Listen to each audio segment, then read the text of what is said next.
तो ये टीम मेरे साथ की भाई की टीम क्वालीफाई नहीं हो पाई। जहां जहां से कॉल आ रहे थक भाई एसएटीएल गॉड लाइक भाईचारा दिखना ही भाई एसएटीएल गॉड लाइक सब आपस में कोऑर्डिनेट कर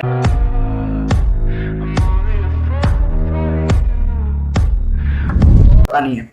कॉल ऑफ ड्यूटी मोबाइल का जो वर्ल्ड कप है उसमें 2 टीम्स इंडिया से जाने वाली थी, एसएटीएल और गॉड लाइक। डन सिंह 5-7 नवंबर को वो स्टार्ट होने वाला है। ये होने वाला था पोलैंड में, ठीक है। पोलैंड के लिए वीजा लगते हैं और ये सब लगता है, जो भी तुम्हारा समझ लो सीन है। अभी बात ये है कि एसएटीएल के भी मल्टीपल प्लेयर्स जो इंडियन प्लेयर्स है उनके वीजा नहीं लगे या उनको अपॉइंटमेंट नहीं मिल रही है, ऐसा कुछ सीन है, अपॉइंटमेंट नहीं मिल रही है। और से अभी सीन ये है कि हम लोग अभी बात कर रहे हैं बहुत सारी चीजों से, है ना। हमने गवर्नमेंट को भी मेल डाला है, पीएमओ को ईमेल डाल दिया है हमने, और फिर हमने ट्विटर पे भी जो हमने डाला था पोस्ट उसमें बहुत लोगों ने रिट्वीट किया और हेल्प किया है। और आई होप, जहाँ तक मुझे पता है कि जो मिनिस्ट्री और ये सब है, स्पेशली फॉरेन अफेयर मिनिस्ट्री है, वो ट्विटर पे एक्टिव रहती है। तो फिंगर क्रॉस है, प्रे कर रहे हैं कि ट्विटर पे देखे और अपने को रिप्लाई। और गॉड लाइक का जो हमने ट्वीट डाला था वो बहुत वायरल गया है और बहुत लोगों ने हेल्प करा है। सेम चीज एसएटीएल के साथ भी। इधर मैं सिर्फ गॉड लाइक की बात नहीं करूंगा, अगेन इंडियन टीम्स भाई अपना WC जब आती है, आपस में जब होता है स्टेज 4 या कुछ होता है तो ठीक है, एसएटीएल अलग, गॉड लाइक अलग, कोई भी टीम अलग है वो ठीक है। बस अभी इधर इंडियन टीम्स की बात होती है भाई। दोनों टीम्स का दिक्कत आ रहा है, समझो तुम, कोई एक और को दिक्कत नहीं आ रही, इंडियन टीम्स। और ये इंडिया का स्पोर्ट्स प्लेयर्स को वीजा का और बहुत सीन होता है, सिर्फ कॉर्डन का नहीं, कहीं पे भी। और भाई जो हमारे टीओ है, एक्टिविजन होगा, ESL हो गया, उनको भी तो समझ थोड़ा, मतलब 2-3 पॉइंट है भाई। एक चीज है भाई, एक चीज समझो तुम, जब भी ये वीजा का इश्यू और ये सब होता है, अपन बाकी जगह पे कैसा होता है, फिलीपींस हो गया, उधर स्पोर्ट्स कार्ड होते हैं प्लेयर्स, उनको वॉक इन अपॉइंटमेंट क्विकली हो जाते हैं, एकदम तुरंत हो जाते हैं, गवर्नमेंट सपोर्ट है, सब कुछ है। इधर हम किसको बोले, BGMI में भी ये सीन हुआ होगा पबजी के टाइम या कहीं वीजा का। तो मेरे को वीजा का प्रॉब्लम और स्पोर्ट्स प्लेयर्स, इंडिया का अलग ही ये टॉक्सिक रिलेशन चलता है इनका। और एक चीज मैं इधर ये तुम लोग का भी बात कर रहा हूं भाई, जो 2-3 दिनों में मैंने देखा है, अभी सब इंडियन टीम्स स्पोर्ट्स कम्युनिटी पूरी एक हो गई है। जहां जहां से कॉल आ रहे थक भाई एसएटीएल गॉड लाइक भाईचारा दिखना। इधर देखो तुम, थोड़ा मजाक भी करना चाहिए, है ना, भाईचारा मतलब हंसी मजाक में बोल रहा हूँ, बट सीरियसली भाई एसएटीएल गॉड लाइक सब आपस में कोऑर्डिनेट कर रहे हैं, क्या क्या कर सकते हैं, बात कर रहे हैं। थक भाई उधर से जोर लगा रहे हैं कि मैं कौन से कॉन्टेक्ट यूज कर सकूं, क्रॉन्टन भाई बात कर रहे हैं, और भी 2-3 नाम है भाई। एक बारी हो जाए उसके बाद मैं उनका भी बोलूंगा। उन्होंने भी कॉल किया मेरे को पर्सनली, मेरे को मिले भी थे, ये उन्होंने भी नंबर दिया कि इससे बात करो, ये हेल्प कर सकते हैं कि नहीं। भाई व्यूअर्स में से भी मैसेज आए कि मेरे पापा की ये पहचान है, मेरे चाचा ये है, इनसे ट्राई करो, ये पहचान लगाओ, व्यूअर्स से भी। तो भाई इधर इंडियन कम्युनिटी के तो भाई हेड्स ऑफ है, तुम भाईचारा तुम्हारा दिखता है भाई, ये पूरी चारा तुम्हारा दिखता है भाई। ये पूरे साल भले ही अपन है ना तू मैं करते हो, लेकिन जब जरूरत पड़ती है तब आते हैं भाई, ये तो देखा। और इस स्पेशल सेगमेंट में मेरे साथ मौजूद रहने वाले गॉड्स फेम के आइजल डेस्ट्रो और साथ में है विलन आर्क के साथ नेबुला के आदि। आप दोनों का बहुत बहुत स्वागत है। You already know the drill, तो फिर शुरुआत करते हैं। और पहली जो टीम है वो रहने वाली है केनाइन जी। आपको कारण भी बताने कि आप कहां पे उनको क्यों रख रहे हैं। इनको डालेंगे अपन टॉप कंटेंडर में। सॉरी, ओके, कारण भी बता दीजिए। BMSD में भी टॉप कंटेंडर ही थे। अगर लास्ट गेम में हम नहीं मारते तो जीत जाते, इसलिए इस बार डाल देते हैं। पर जब वो केनाइन वाला मूवमेंट हुआ था, एक एपिक मूवमेंट था, बिकॉज़ वहां से वो जीत भी सकते थे। उस टाइम गेम के अंदर पता था आपको कि केनाइन है, क्योंकि कॉल तो आपने दी होगी, आप ही आईजे लो। नहीं, हमको नहीं पता था। बस हम लोगों का था कि अगर हम उस वक्त मर जाते केनाइन से तो हम यहाँ पे आज नहीं होते, मतलब BMIC नहीं खेल पाते। तो बस हमको यही था कि सर्वाइवल के लिए फाइट करना था। हमको नहीं पता था कौन सी टीम है, बस क्रेटोस वहाँ पे था, क्रेटोस उधर कैंप कर रहा था और वो उधर था कंटेनर में यश। तो उसके सामने 2 बंदे आए, तो क्रेटोस ने पहला नॉक किया, तो उसके बाद फिनिश करने चला गया था। तो उसको मैंने बोला फिनिश मत कर, क्लच के ले जा। हाँ, वरना अगर फिनिश करता तो फिर मिल जाते। बिल्कुल बिल्कुल। चलिए, नेबुला को आप ही रेट कर दीजिए फिर। नेबुला जी, मैं सच्चाई की उम्मीद करता हूं आपसे। नहीं ओके, आपने टफ ओपोनेंट्स पे डाले, क्यों ऐसा क्यों आपने? Because I think 4v4 wise nebula को मैं वन ऑफ द स्ट्रॉन्गेस्ट मानता हूँ इंडिया में। आई थिंक अभी की लॉबी है, डे 1 के बाद डिसाइड होगा एक्चुअल में कि मतलब अगर इनके बंदे मार रहे हैं तो ये टॉप कंटेंडर्स में भी चले जाएंगे, वरना टफ ओपोनेंट्स तो हमेशा रहेंगे 4v4 में। क्या बात है, बहुत ही अच्छा। चलिए, D+ किया। 2023 की कुछ यादें? Without a doubt. Without a doubt इधर ही डालना पड़ेगा। मैं इसमें तो कारण भी नहीं पूछूंगा ऑब्वियसली, Of course, बहुत ही ज्यादा pretty variety obvious. है। चलिए ओरांगुटान, आप सलाह भी ले सकते हैं ये वैसे। तो ऑब्वियस ही है, बट मतलब मेरे हिसाब से OG they already qualified for the gauntlet as well, तो दे डोंट इवन केयर कि वो जीतते हैं नहीं। अरुण ने अपने स्ट्रीम पे बोला ही है, they are here to have fun, वो किसी टीम पर्टिकुलर टीम्स को जीतने नहीं देना चाहते, उनका तो वही इंटेंट है, तो मजा आएगा। या बिल्कुल, और अभी जो फॉर्म चल रही है, चारों players Yeah, exactly. Synergy and everything, I think everything is on point for sure. But चलिए एक बार मैट किंग्स की चर्चाएं भी कर लेते हैं। Clutch God, shadow, pro, Apollo, क्या लगता है आपको? मेरे हिसाब से जनरली ओके, कुछ नहीं है इसमें। देखिए लाला को सब कहते हैं एक टाइम पे द मोस्ट अग्रेसिव आईजीएल, आपने फ्री फिनिशर्स, थोड़ा डिटेल में बताइए। मेरे हिसाब से मतलब मेरे को इतना लगता है कि वो जब चलते हैं तब चल जाते हैं, वरना नहीं चलते तो नहीं चलते। उसमें बीएमएसडी में भी टॉप मतलब 8th पे क्वालिफाई करे। आई थिंक उनकी जगह कोई और भी अच्छी टीम हो सकती थी। मेरे हिसाब से मैं जितना समझता हूँ वो इधर अच्छी। बेस्टो, आपका क्या राय है? No comment. अरे बट आप बता सकते हैं, अपने इनपुट दे दीजिए। अरे मेरे हिसाब से आई थिंक आदि ने जो बोला कि मतलब बहुत ही सिंक ऑन ऑफ रहता है उनका भी, कि अगर चलते हैं तो अच्छा खेल लेते हैं, नहीं चलते नहीं, इनकंसिस्टेंसी बहुत ज्यादा है। आई थिंक वो क्वालिफाई भी अपोलो का जो चिकन था उसने सोलो चिकन लिया, उसकी वजह से हुए। बट आई होप वो बेटर करे इस टूर्नामेंट में, बिकॉज मैं तो चाहता हूँ सारी इंडियन टीम्स अपना बेस्ट दें, टॉप 8 सारी इंडियन टीम्स ही आ जाए। तो चलिए चलते फिर अब अपनी अगली टीम की तरफ, और मेकिंग द रोड, एमटीजी, इन लोगों का हमारे साथ ड्रॉप क्लैश है ओके। और कल इनको डालेंगे अपन रिस्पेक्टिव में। तो ये ड्रॉप क्लैश की थोड़ी कहानी बताइए, मतलब ड्रॉप से तो हटा भी जा सकता है, दूसरा ड्रॉप भी ले सकते हैं, क्यों जा रहे हैं आप फिर ड्रॉप क्लैश के लिए? आपको तो पता है हम ड्रॉप नहीं छोड़ते। हाँ, तो चाहे कोई भी हो। चाहे कोई भी हो, ईगो वाली बात है। ईगो वाली बात है। जैसे दूसरी टीम रहती है इंडियन टीम, तो उनके साथ तो शेयर कर लेते हैं। अब ये अच्छा, यहाँ शेयरिंग भी नहीं होगी, यहाँ sharing यहाँ नहीं क्लैश ही होगा। clash होगा। क्या बात है, ये इनसाइट से मैं बहुत खुश हूँ। बट चलिए डीआरएक्स की तरफ चलते हैं। DRX तो of course strong contenders. I think लोग बहुत डीकेडी के कर रहे हैं, बट DRX सबके लिए सरप्राइज लाने वाली है। मेरा भी Because ये पर्सनल ओपिनियन है। हमने उनके साथ 4v4 वगैरह भी किया, दे आर वेरी स्ट्रॉन्ग, उनका फॉर्मेशन हो गया और जो सिंक होता है आपस में टीम में बहुत स्ट्रॉन्ग है, तो there are team to look out for sure. True rappers, जेली की दुनिया कहाँ लेके जाना चाहते हैं आप? Tough opponents. Tough opponents? Yes. अभी आप कह सकते हो कि उनके प्लेयर्स भी भले मतलब बहुत ज्यादा टाइम नहीं हुआ सिनर्जी इन्होंने, अभी थोड़ी न्यूली फॉर्मड टीम है comparatively, but they are doing. हाँ, वो लोग स्टार्टिंग में बहुत अच्छा खेलते हैं, फिर धीरे धीरे करके वो मतलब 3rd 4th पे आ जाते हैं। और ये स्टार्टिंग में लगता है कि हाँ ये लोग जीतेंगे, कंटेंडर्स है, contenders, top contenders. I hope इस बार कुछ चेंज हो जाए, अच्छा करे। लेट्स होप फॉर उम्मीद द तो वही बेस्ट। क्या गुस्सा था? मैं इनको रिस्पेक्टेबल में डालूंगा। Okay, as a team they are very strong, but मैंने इनका जितना प्ले स्टाइल देखा है समझा है, ये लॉबी में इनको थोड़ा डिफिकल्टी होगा, because lobby will be very unpredictable, and जैसे ये लोग खेलते हैं थोड़ा सा डिफिकल्टी होगा। They can do good, I might be wrong, but respectable मैंने इसलिए डाला है। Like we can expect some surprises Of course. From there. Yeah. ठीक है, रिजेक्ट के बारे में क्या ख्याल है आपका? यार ये तो चैंपियन टीम है, इनको तो ऑब्वियसली क्या बात है, रिस्पेक्ट तो दी जा रही ऑफ है। कोर्स अच्छे से इनको तो मतलब मैं बस ये देख के खुश हूँ कि टॉप कंटेंडर्स में काफी सारी टीम्स देखने को मिली, व्हिच इज ग्रेट। चलिए अगली team Red Force, at first they तो they are very tough opponents.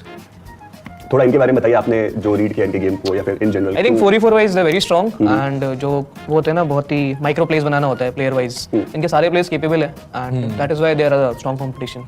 Sure. अगली टीम पे चलते हैं, जेपीएक्स। जेपीएक्स। इन लोगों के साथ हमने 4v4 किया है, ओके, तो हम इनको रेट करेंगे ओकेश। तो 4v4 में जीता कौन? अच्छा जीते आप? क्या बात है, क्या बात है। तो क्या आपको खामी नजर आई इस टीम में, या फिर क्या इनकी स्ट्रेंथ समझ आई आपको? हमने डीआरएक्स के साथ भी किया है और जेपीएक्स के साथ भी किया है। जेपीएक्स का ये था कि उनका होल्डिंग गेम बहुत ज्यादा था, वो लोग कभी आगे से इनिशिएट नहीं करते कि फाइट्स के लिए आगे आए वगैरह, ये बस होल्ड करते रहते। डीआरएक्स ऐसी टीम है जो घुस के मारती। Okay, perfect. अगली टीम की तरफ चलते हैं, रीइग्नाइट। They are tough. कोई कारण आप इसके पीछे देना चाहेंगे? मैंने देखा है इनका जापान के सारे टूर्नामेंट्स देखे, तो वहाँ पे अगर आरसी का कोई टीम बहुत अच्छा कंपटीशन देती है तो रीइग्नाइट है। मतलब फाइट्स की अगर मैं बात करूँ तो गन पावर बहुत ज़्यादा है इस टीम की। चलिए चलते हैं अगली टीम पे, टीम सोल। आदि भाई का पहला प्यार। कुछ तो प्यार है, यहाँ पे भी ड्रॉप क्लैश होगा, इसमें तो नहीं हो अब रहा है। राउंडो में बचा ही नहीं है, सैनो का रहता तो हो जाता है। इनको भी डालेंगे अपन टॉप ओपोनेंट्स में। क्या बात, ये टॉप 3 से आगे बढ़ेंगे तब अपन करेंगे इनको। ठीक है। अभी आप कह रहे हैं कि टॉप 3 में जब तक है, तो आप टॉप इधर टॉप ओपोनेंट्स। टफ ओपोनेंट समझ लो। चलिए अगली टीम, मिस्टीरियस 4। रिस्पेक्टेबल, थोड़ी इनकंसिस्टेंट भी टीम एग्जैक्टली, बट इन्होंने जो इंप्रूवमेंट दिखाया था इन द शोडाउन, लाइक ये लोग लोअर ब्रैकेट से आए थे खेल के मेहनत करके, एंड फाइनल्स में भी इन्होंने मतलब कुछ गेम ऐसे दिखाए थे लाइक हाई किल्स फाइट्स ले रहे हैं, 4v4 जीत भी रहे हैं, तो I think they can do good, surprise कर सकते हैं हम सबको ये, इसलिए रिस्पेक्टेबल। आई थिंक टीम बहुत अच्छी है gun power wise. Last day पे भी बहुत अच्छा करे थे, लास्ट डे पे जो कमबैक किया इन लोगों ने, इस वजह से ये बीएमआईसी के लिए भी क्वालीफाई करे। तो गन पावर वाइज तो ये टीम मेरे वजह से कि भाई की टीम क्वालीफाई नहीं हो पाई। अरे ये क्या बात किया जा रहा है भाई मेरे ऊपर? दोस्तों I am the only one representing God in BMIC, respect me. But चलिए आखिरी टीम की तरफ चलते हैं, गॉड ट्रेन। ओके, डेस्ट्रो भाई। जहां आपको भाईचारा नहीं चलेगा और डेस्ट्रो भाई नहीं, मैं मतलब जेन्युइनली ऑनेस्टली बोलूँगा कि डेस्ट्रो भाई की जो अभी वो वाली कंसिस्टेंसी है वो मिसिंग है। बाकी इसलिए इसी वजह से मैं इनको टफ ओपोनेंट्स में डालूंगा। तो उन्होंने आपको टफ ओपोनेंट में डाला, आपने भी उनको नहीं नहीं सही है, मैं genuine ही है। जेन्युइन रीजन बोल रहा हूँ थोड़ी कि इन लोगों की वो जो कंसिस्टेंसी जो पहले दिखती थी वो अभी थोड़ी मिसिंग है। आई होप वो इवेंट में आ जाए, बस मैं भी यही तो भाई चाहता इधर आ जाए। हूँ बस। क्या बात। तो दोस्त I would like to ask you one question, and I would want an honest answer from you, if possible. Which team are you supporting? Well, I like the best performing team as always. So in the last showdown, in BGMI showdown, I like the team with the animal name, with the sound of woo woo. So that was my favorite team. We will find out today, I think, with the match. Yeah. But obviously, we have the top teams from India. We have some amazing teams from South Korea and Japan also joining us. What's in store for us as a country like India, which loves the sport so much, which has given so much love to BGMI? How do you see the future unfolding in the coming years?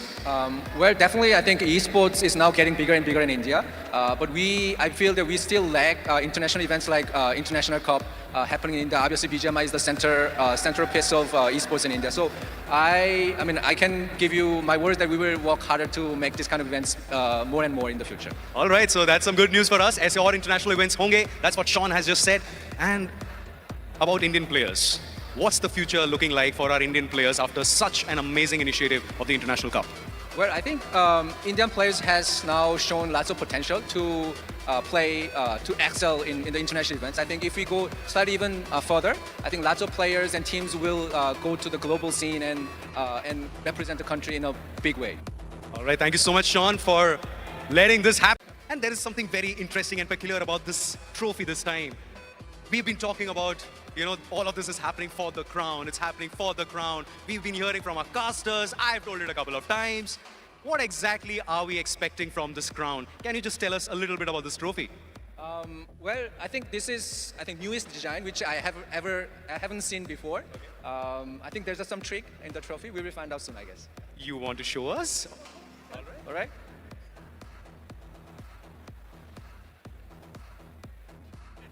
All right. So this is the crown that we have been talking about.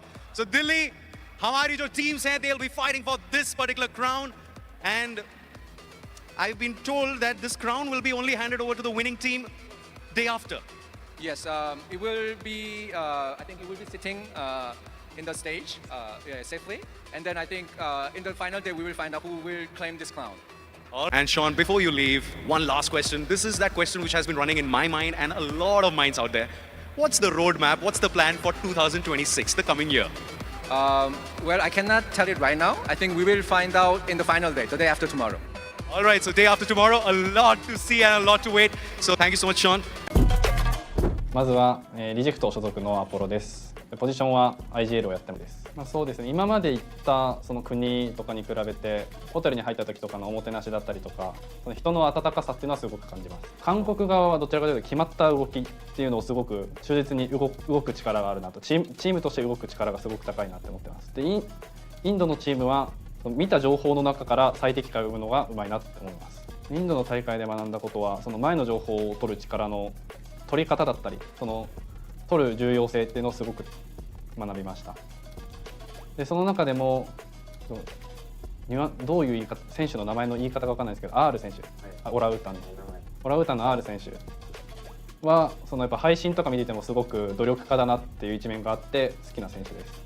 1位はリジェクトで、2位が D プラスティアで、3位が DRX だと予想してます。 DRX、別に、そこに関してあんまり有利不利とかはなんだかんだ大会が始まると関係ないのかなと思っているので、あまり気にしてないですね。